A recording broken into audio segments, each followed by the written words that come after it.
வணக்கம். All India radio Chennai.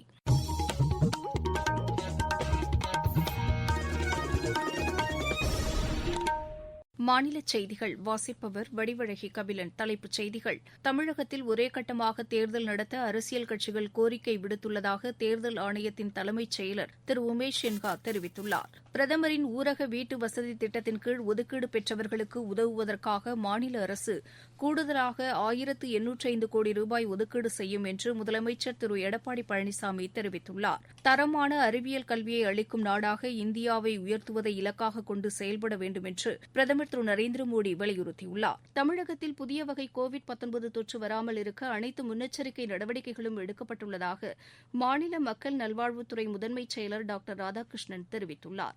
தமிழகத்தில் கீழமை நீதிமன்றங்கள் அடுத்த மாதம் 18ஆம் தேதி முதல் முழு அளவில் செயல்பட சென்னை உயர்நீதிமன்றம் அனுமதி அளித்துள்ளது. இனி விரிவான செய்திகள்.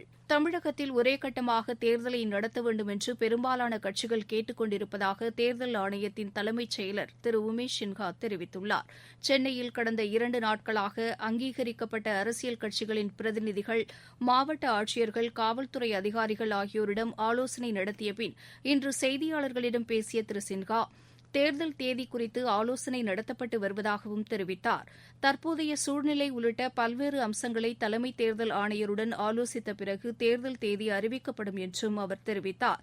வாக்காளர்களுக்கு பணம் கொடுப்பதை தடுக்க உறுதியான நடவடிக்கைகள் எடுக்கப்படும் என்றும் இதற்கு பொதுமக்களின் ஒத்துழைப்பும் அவசியம் என்றும் அவர் குறிப்பிட்டார். கோவிட்-19 தொற்றுக் காலத்தில் வழிகாட்டு நெறிமுறைகளை பின்பற்றி தேர்தல் நடத்துவது சவாலான பணி என்றும் அனைத்து தரப்பினரும் இதற்கு ஒத்துழைப்பு தர வேண்டும் என்றும் அவர் கேட்டுக் கொண்டார். இந்த தேர்தலில் கூடுதலாக வாக்குச்சாவடிகள் அமைக்க முடிவு செய்யப்பட்டுள்ளதாகவும் 1000 பேர் வாக்களிக்க ஒரு வாக்குச்சாவடி என திட்டமிடப்பட்டுள்ளதாகவும் 80 வயதிற்கு மேற்பட்டோர், உடல்நலக்குறைவு இருப்போர் மற்றும் மாற்றுத்திறனாளிகள் தபால் மூலம் வாக்களிக்க நடவடிக்கை எடுக்கப்படும் என்றும் அவர் தெரிவித்தார். அனைத்து வாக்குச்சாவடிகளிலும் கண்காணிப்பு கேமராக்கள் மற்றும் யாருக்கு வாக்களித்தோம் என்பதை உறுதி செய்வதற்கான விவிபேட் கருவியும் பொருத்தப்படும் என்றும் அவர் தெரிவித்தார். வாக்குப்பதிவு இயந்திரம், விவிபேட் கருவி ஆகியவை குறித்து தெளிவான தகவல்கள் அடங்கிய கையேடு வெளியிடப்பட்டிருப்பதாகவும் அவர் கூறினார். கன்னியாகுமரி மக்களவைத் தொகுதி இடைத்தேர்தலுக்கான தேதி குறித்தும் தேர்தல் ஆணையம் முடிவு செய்யும் என்றும் அவர் கூறினார். தமிழகத்தில் தேர்தலை சுதந்திரமாகவும் நியாயமாகவும் நடத்துவதற்கு அனைத்து உறுதியான நடவடிக்கைகளும் எடுக்கப்படும் என்றும் தேர்தல் ஆணையத்தின் தலைமைச் செயலர் திரு உமேஷ் சின்ஹா தெரிவித்துள்ளார். தமிழகத்தில் பிரதமரின் ஊரக வீட்டு வசதி திட்டத்தின் கீழ் ஒதுக்கீடு பெற்று கட்டுமானப் பொருட்கள் விலையேற்றம், கோவிட்-19 காலத்தில் வாழ்வாதாரம் பாதிக்கப்பட்டது உள்ளிட்ட காரணங்களால் வீடு கட்ட இயலாத நிலையில் உள்ள தகுதியான குடும்பங்களுக்கு உதவ மாநில அரசால் கூடுதலாக 1805 கோடியே 48 லட்சம் ரூபாய் ஒதுக்கீடு செய்யப்படும் என்று முதலமைச்சர் திரு எடப்பாடி பழனிசாமி தெரிவித்துள்ளார். இது தொடர்பாக அவர் இன்று வெளியிட்டுள்ள அறிக்கையில், இந்த கூடுதல் தொகையால் 2,50,000 பேர் பயன்பெறுவர் என்றும் தெரிவித்தார். வீட்டு வசதி திட்டத்தில் ஒதுக்கீடு பெற்றவர்கள் மேற்கூரை அமைப்பதற்கான தொகை 50,000 ரூபாயிலிருந்து 1,20,000 ரூபாயாக வழங்குவதற்கு ஏற்கனவே உத்தரவிடப்பட்டிருப்பதாகவும், இதனையடுத்து ஒவ்வொரு வீட்டிற்குமான அலகுத் தொகை 1,70,000 ரூபாயிலிருந்து 2,40,000 ரூபாயாக உயர்ந்துள்ளதாகவும் அவர் கூறியுள்ளார். மகாத்மா காந்தி தேசிய ஊரக வேலை உறுதி திட்டத்தின் கீழ் வழங்கப்படும் 23,040 ரூபாய் மற்றும் தனிநபர் இல்ல கழிப்பறை கட்ட 12,000 ரூபாய் ஆகியவையும் சேர்த்து மொத்தமாக ஒரு வீட்டிற்கு 2,75,040 ரூபாய் வழங்கப்படும் என்றும் முதலமைச்சர் தெரிவித்துள்ளார். இந்த கூடுதல் நிதி உதவியால் கட்டி முடிக்கப்படாத வீடுகள் கட்டி முடிக்கப்படும் என்றும், தாங்களே கட்ட வசதியில்லாத பயனாளிகளின் வீடுகளை தமிழ்நாடு ஊரக வீட்டு வசதி மேம்பாட்டுக் கழகத்தின் உதவியோடு கட்டித்தர உத்தரவிடப்பட்டிருப்பதாகவும் முதலமைச்சர் திரு எடப்பாடி பழனிசாமி இன்று வெளியிட்டுள்ள அறிக்கையில் தெரிவித்துள்ளார். முதலமைச்சர் திரு எடப்பாடி பழனிசாமி மற்றும் மாநில அமைச்சர்கள் மீது திமுக சார்பில் கொடுக்கப்பட்டுள்ள பல்வேறு புகார்கள் குறித்து நடவடிக்கை எடுக்குமாறு தமிழக ஆளுநர் திரு பன்வாரிலால் புரோஹித்திடம் திமுக தலைவர் திரு மு.க.ஸ்டாலின் வலியுறுத்தியுள்ளார். இன்று ஆளுநரை சந்தித்த பின் செய்தியாளர்களிடம் பேசிய அவர், அமைச்சர்கள் மீதான புகார் பட்டியல் ஆதாரங்களுடன் அளிக்கப்பட்டுள்ளதாகவும் தெரிவித்தார். இதனிடையே இன்று தூத்துக்குடி விமான நிலையத்தில் செய்தியாளர்களிடம் பேசிய முதலமைச்சர் திரு எடப்பாடி பழனிசாமி, தம் மீதும் தமது அமைச்சரவை சகாக்கள் மீதும் திமுக சார்பில் கூறப்படும் குற்றச்சாட்டுக்களை திட்டவட்டமாக மறுத்துள்ளார்.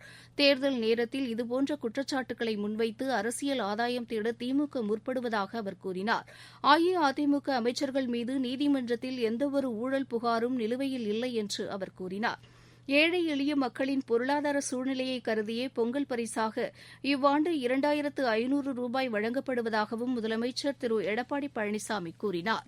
மக்களுக்கு குறிப்பறிந்து சேவை செய்ய வேண்டும், காலத்துக்கு ஏற்றவாறு மக்களுக்கு நன்மை கிடைக்க வேண்டும், அதுதான் அரசுடைய கடமை. அதை நாங்கள் செவனே செய்து வருகிறோம்.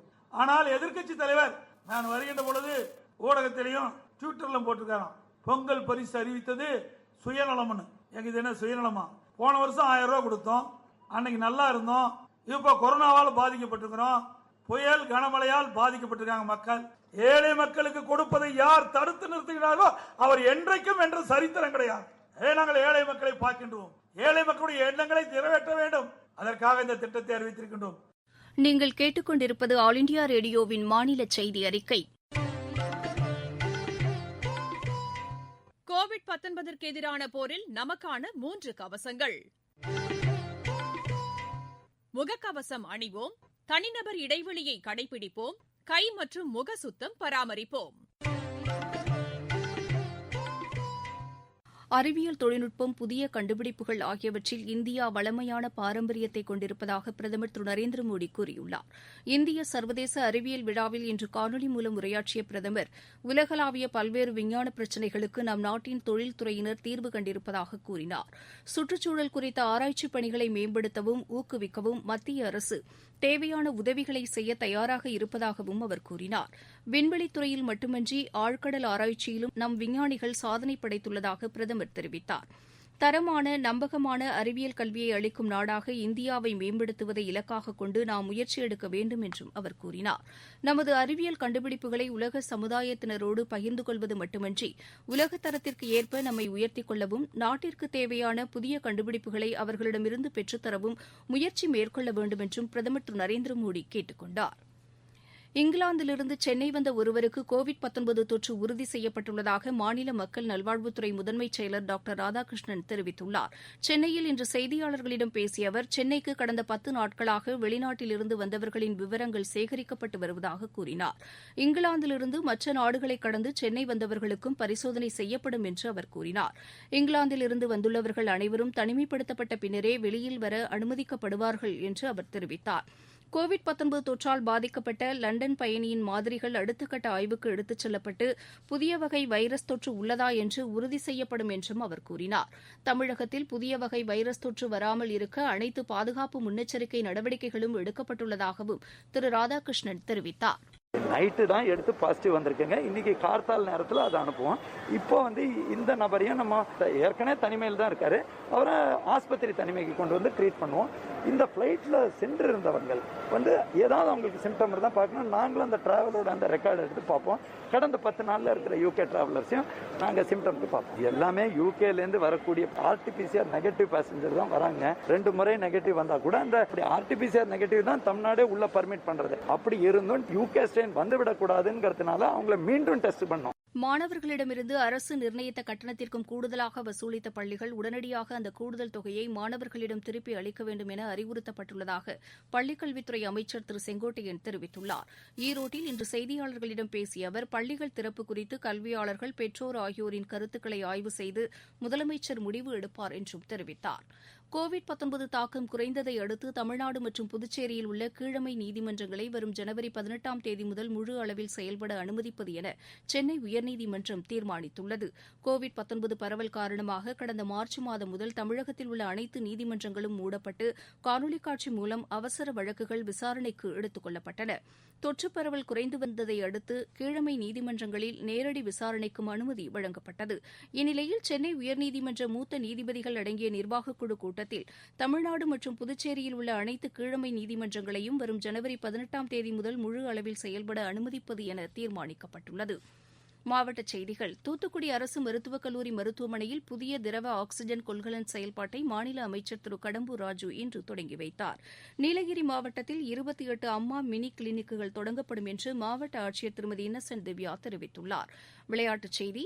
ISL கால்பந்து போட்டியில் இன்று நடைபெறவுள்ள ஆட்டத்தில் ஒடிசா அணி ஒருங்கிணைந்த வடகிழக்கு அணியை எதிர்கொள்கிறது. கோவாவில் நடைபெறும் இப்போட்டி இரவு 7:30 மணிக்கு தொடங்குகிறது. மீண்டும் தலைப்புச் செய்திகள்.